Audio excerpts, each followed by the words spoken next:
responsibly. Monica McNutt, Justin Tinsley, Emily Kaplan, and Woody Page. Going for it. Or how I stopped worrying about fourth down consequences. KC with the walk-off win. And Patriots Colts. And all that's at stake Saturday night in Indianapolis. Let's go. That's it up. This should be fun. Happy Friday. We'll get to last night's thrilling game in a second. We start with NFL news of the day. And this coming gradually and then suddenly. Saturday's Browns-Raiders game, now part of a Monday doubleheader. Sunday's Washington-Philadelphia game being moved to Tuesday. Seahawks and Rams are in flux as well, as these are the rosters that were decimated by COVID this week. All those teams with 24 players on the list. Whether the 2 days they're buying for Cleveland and LA and Washington open up the rosters or continue to add players to the COVID list is fair to wonder. Whether this is fair in the playoff race. In relation to the memo the league sent out earlier in the year suggesting forfeiture was in play for breakout teams. The Raiders reportedly upset about the league's decision to delay their game. Many players speaking out on social media. Baker Mayfield was public the other way about how the league is changing protocol midseason about testing, how that could be unfair. Emily Kaplan, a lot to unpack here. What's your reaction to how the NFL is handling this? I think it's smart to postpone. If COVID is inherently a health and safety issue, well, it's not healthy to have, or safe to have a game where so many key players are out and you're thrusting in practice squad players or guys without experience into these positions. Things are moving really fast right now. And I do think that the NFL should look at this new testing requirement. It looks like some guys are already going to be able to test back in, so it's smart to postpone. But how fast are things going? I mean, I covered the NHL. On Tuesday, I called the league office. They're like, we're not considering pausing the season at all. Last night I called them and they're like, well, we can't say anything definitive right now because things are so fluid. So it seems like sports and the rest of society underestimated how bad this winter was going to be, and everyone just needs to be adaptable and go with the flow. And it's okay to adapt, in your opinion, to postpone these games. Okay, Justin Tinsley, I'll bring you in here. I feel the same way. I think it was great to postpone it. I mean, we're talking about the Cleveland Browns. They were down 11 starters because of this. You get 22 starters on an entire team, and they were missing half of them. Yes, I understand this isn't fair. I get it. But you know what isn't fair? A pandemic isn't fair. You have to be willing to adapt and move and change the rules when necessary. So I understand Baker's frustration. Everybody's frustrated in every industry. I have friends who are teachers, some of whom haven't even seen their students in 2 weeks because they're in quarantine and they're isolating. So yes, it isn't fair. I wish the NFL would have just pushed the entire slate back a week, but I knew that wasn't happening. But I do applaud them for this. Oh, okay. So, Monica McNutt, as I bring you in here, Cleveland playing for a playoff spot. Washington's in the hunt. Even Las Vegas is in the hunt, and Las Vegas may have saw an opportunity here to get even closer. Now this game gets delayed. Was it fair? I don't know that fair is the right word. I'm tempted to go with the word just in terms of understanding that we are all living through this pandemic, including an NFL team. I do wonder, though, what becomes the protocol moving forward, because while Emily and Justin are right in that we all have to be adaptable, if I am a competitive team and I have upheld whatever said standard was, next time this happens, are we automatically postponing? And did you postpone the following game in terms of closing the window for teams to play? I believe Cleveland will now go from Tuesday to Saturday. So this is moving quickly. There has to be a way to acknowledge teams that have done their due diligence to keep everybody safe. And Woody Page. Yes. Is it fair? Obviously, the circumstances are such that you've got to do exactly what you can do to keep the season moving. If I were in charge, though, I would take that second week out of the Super Bowl between the games and push these games back. You could have a 19th week in the NFL season, because this is not the end of it, Tony. I think we're going to see more and more cases of COVID, and the protocol, no matter how they change it, they're going to have to consider how they're going to do with it. But in the current circumstances, they did the best they could with the games. If you don't get enough NFL football, guess what? You're going to get games, 8 of the next 10 games 8 to 10 10 days. days. Yeah. It's gonna be right. And that's understandable that there's a backlog of games right now. There's a reporting coming from Tom Pelissero that sources say the NFLPA has received feedback that a majority of players want to eliminate COVID protocols altogether. This is kind of dovetailing with something Bruce Arians suggested this week as well, that asymptomatic players should be allowed to play, treat it like a flu game. Justin, you're shaking your head no. No, like you can't just eliminate the protocols altogether. That's kind of why we're in the same situation that we are now. I don't agree with that. I understand their frustration, but eliminating protocols altogether is just going to make a bad situation that much worse. That is such an, I agree with Justin, but that assumes that everybody on the field is the only people you're talking about. You still have tremendous support staff. You don't know who people are going home to in terms of pre-existing conditions. Completely eliminating and ducking our head in the sand like this thing is not happening is not the solution. Yeah, that solution is not going to run past the NFL whatsoever. And Emily Kaplan? I could not agree more with Justin and Monica. Honestly, like, this is a situation we're in right now. We need to get tested. It sucks. It sucks for guys' mental health to be isolated. But if you want to play games, if you want to get money, you got to do it. Why did you just agree with Justin and Monica and not with Woody as well? That's very interesting to me. Okay. Because he cut me off. We'll move on. Me too. Let's talk last night. This was a thrilling game. Los Angeles Chargers are the second NFL team in the last 30 years to have 3 drives in a game where they reached the opponent's 5-yard line or closer and failed to score any points. They're the first in nearly 40 years to fail on 2 4th-and-goals in the first half. Here's head coach Brandon Staley. That's the way we're going to play. And, when we have a quarterback like ours and we have an offense like ours, that's the way we're going to play. So before the Mahomes drives, before the overtime, before Travis Kelce's game of tag where nobody touched him, it's the Chargers' decision-making we lead off with. Steadfast, but squanoosh. When any one kick could have had a sizable difference in the game that ended in regulation time, allowing for butterfly effect and such. Woody Page, the Chargers blow it by going for it. Absolutely. People keep saying, you got to score points against the Chiefs. Well, guess what? A field goal is points. That's 3 points that you don't have. If you just had one more 3-point on a field goal, one of the field goals, you would have won the game in regulation. You wouldn't have had to go into overtime. As soon as the Chiefs won the coin toss, I went, this game's going to be over, and I was right for one time in my life. But I think that Staley is really, Staley, as much as I am impressed by him, and he worked here in Denver as an assistant coach, he's full of himself too many times. And this is one of those examples for him to say, that's the way we're going to play. You have to be adjustable, just as the Patriots were in Buffalo. You can't just say, well, this is our plan, we're going to keep with it. That's exactly what he did, and he was wrong, and they lost. Monica is setting a record here for memes right now, Monica. I love what you're putting out there. All right. You do not abandon your process. You just don't. If those plays actually pan out, then we're all having a different story about how the Chargers ran it up on the Chiefs. Also, if we're going to have this discussion about 9 points potentially, that's to say that the Chiefs would not figure out a way to respond. Last night, Patrick Mahomes has another come-from-behind drive in the fourth quarter, puts him up in a record category in terms of having those in his career. You can't assume that those 9 points would have just been added to the score and the Chargers would have won. The Chiefs would have had ample time to respond. But stick to your identity is the crux of your argument here. This is an analytics-based argument here. This is an analytics-based franchise. No. Staley says this is what we're going to do. He's steadfast in that, but it failed, Justin. How do you feel about it? Look, I'm not mad at risk taking, but when you take risks, you run the possibility of it blowing up in your face. And for the Chargers, it did last night. They left 9 points on the field and they lost. So what other way is there to look at it? Look, I get it. Kansas City has not looked invincible this year, but they're still pretty damn good. And the Chargers had a chance to sweep Kansas City last night. And beyond that, psychologically, they had a chance to show the league on primetime that the AFC West is no longer Gladys Knight and the Pips. I mean, Patrick Mahomes and the Pips. And they blew it. Okay, well, I'm lost. Are you arguing that they blew it by going for it? You would have kicked the field goals there? Absolutely. I would have at least kicked one field goal. I understand the risk of going for it. I like it. I said it last week on the show. I enjoy it. But sometimes it's going to blow up in your face like it did for the Chargers last night.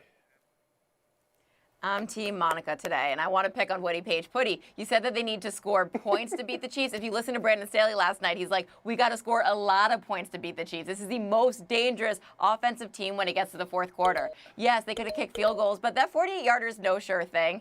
And I love the consistency from Brandon Staley. It reminds me if you're like a blackjack player. If you hit 16s, always hit 16s. His players love it. They want to go for it. If they make it, he's going to be talked about as a genius today. It was just an execution issue, and some of them were bobbled passes and drops. It should be on the players as well, but I like All right, that Woody, Brandon back Staley in. went for it. Let me just mention to the two people that don't agree with me on this. That I if think there's you more wanna than two. consider- I believe on this panel. Yes, go ahead.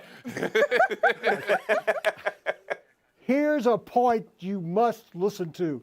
In the last 49 games where a team went for it on fourth down and didn't make it in 3 times, guess how many of those teams won? 0. Okay, So there we if he had go. looked at that number, he would have realized that you take at least 1 field goal out of 3, 33% of the time. Of course, the Chargers franchise famously good at kicking field goals to win games, you know. Well, their field goal kickers only missed once this year. The question whether Kansas City is back to being Kansas City, we've asked this every week for 2 months, and they've won every game, or whether Mahomes is Mahomes, and by stat line, 403 sounds like a masterpiece, but he did have that very bizarre ball he threw into the ground on fourth down. That nearly lost them the game. Are you saying you witnessed the #1 team in the AFC last night, Justin Tinsley? I absolutely am. Look, they have their holes to fix, namely being more consistent on their offensive drives. That falls on Mahomes. But Mahomes, he still has 4,000 yards passing. He's still 4th in the league at 30 touchdowns. An off year for him is a contract year for anybody else. So yes, I am going to take the guy that won 13 straight games in December and January. And the only guy that has really beat him in the playoffs is Tom Brady, and he's in the NFC. So yeah, I'm definitely taking Kaplan, them. they moved into first place in the AFC until the Patriots result comes in this weekend. Was that the #1 team in the league?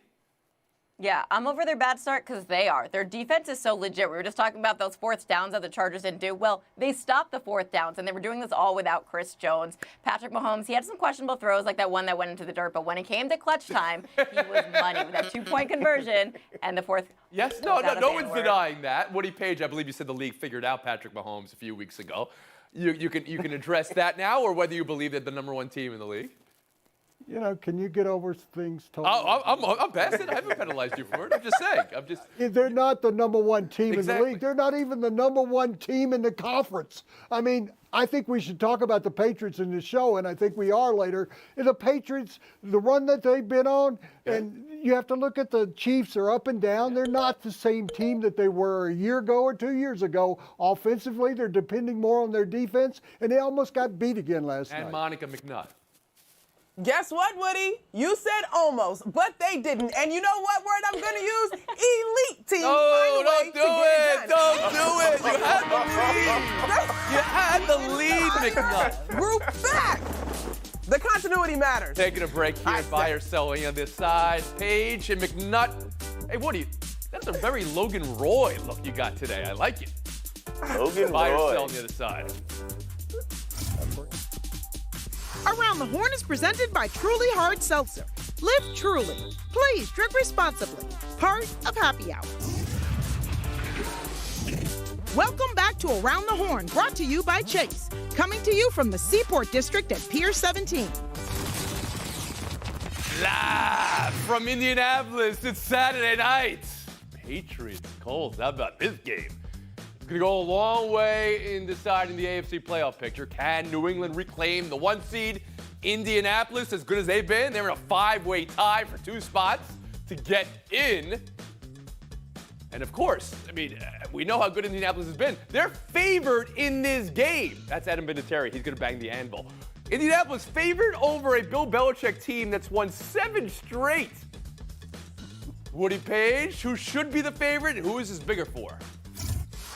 Well, the Patriots should be the favorite. The run that they're on, and the Colts have been up and down during the course. I guess those who set the line must have thought that they were going to play crowd noise inside that stadium as they've done in the past. But really, the Patriots not only should be the favorite, but guess what?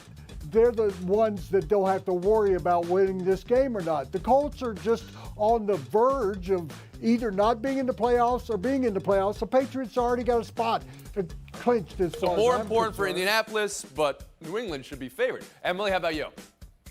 The only reason Indy is favored in this game is that we haven't seen Mac Jones throw a football in like 3 weeks, and also the Patriots allowed 270 rushing yards against the Titans a few weeks ago. I think the pressure's on Indy. You're the favorite. You got to get that run game going. You might have the best offensive line since 2018, allowing the fewest sacks, but they're 0 for 3 when Carson Wentz throws an interception. Justin Tinsley, who should be the favorite?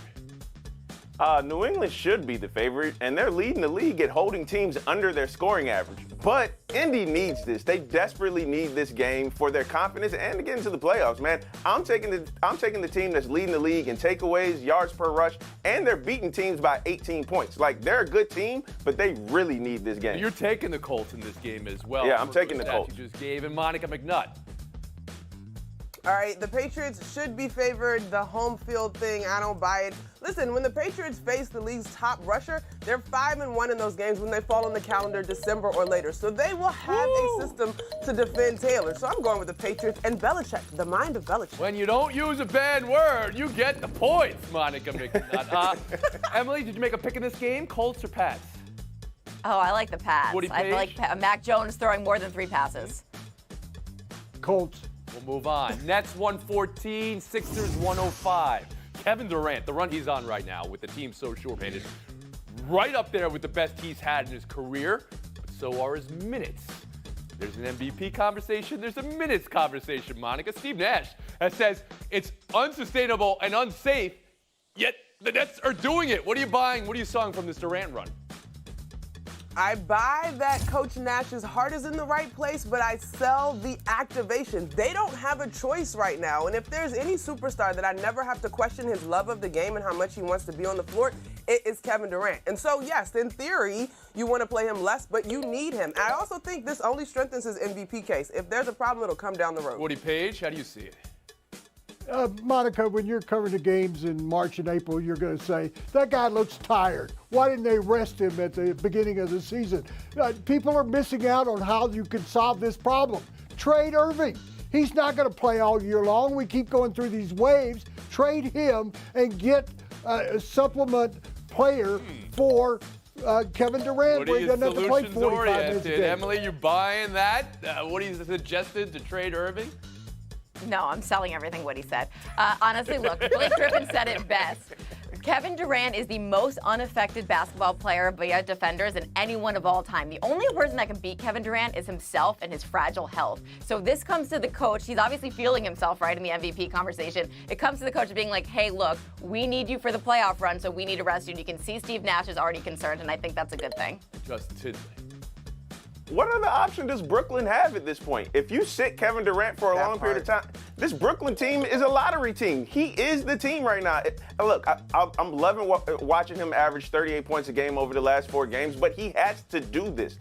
They have no other option. Harden has been inconsistent all season, and he's not even playing right now. He has to play because they have no other option. I want to see him healthy in the playoffs, but you got to play him right now. Man, that horn came in quick there. I thought, wow, look at that, Woody. Head up. No more topics. That's it.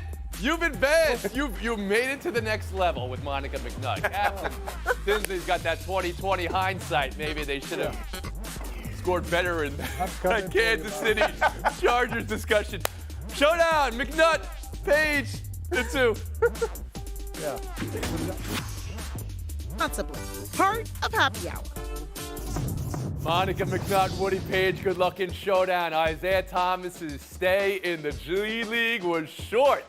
42-point game, and you know who, I mean, you can just see this from a mile away. Who signed him? The Lakers signed him. Woody Page, big deal, little deal, or no deal? It's a big deal. He didn't play last year in the league. He's trying to get back in. This gives him 10 days to audition. If the Lakers don't want him after those 10 days, there'll be another team that'll take a look at him. Monica? It's a big deal for Isaiah. It's terrific for him, but it's a little deal in the grand scheme of things. The Lakers' issues aren't scoring. Their issues are defense and chemistry. Yeah. It might be a medium-sized deal with the way rosters are so depleted right now. I think we'd all agree if he doesn't hang with the Lakers, as Woody said, maybe there's another team who's going to need him. Let's go. good to see him back. We'll move on. Tiger Woods, it's good to see him back on the course this week. It's the PNC Championship. It's the parent-child spouse family member tournament. So he's on the course with Charlie. This happened last year. It was one of the great highlights of the season. And even more so this year with Tiger coming back from the accident. What are you witnessing here, Monica McNutt? This is a big deal, and even if you're just a casual golf fan, obviously Tiger has lived his life in a public eye, whether it's good, bad, or ugly. This opportunity to see him as a dad with his son is very, very special. Congratulations to both of Monica, them. we're seeing smiles. A father and son on the golf course. A man who almost had his leg amputated earlier in the year, back playing golf, Tiger Woods. What a great weekend to enjoy golf watching them. Charlie is going to be a player. FaceTime, Monica McNutt. December 9th, about a week ago, Georgia Tech women's basketball knocked off then number 2 ranked, I believe, UConn. And yes, it was a big win for their program, but that same day, their associate head coach, Tasha Butts, announced that she was battling breast cancer. The women's basketball community is incredible. Just want to send love and acknowledge her fight. Everything I hear says that she was a tremendous fighter as a player, and that's what she'll take into this battle. Wishing her the best on her journey. Thank you for that, Monica McNutt. And thank you for today's program. We are on a 71.5-hour break. We'll see you Monday, our last week of the year.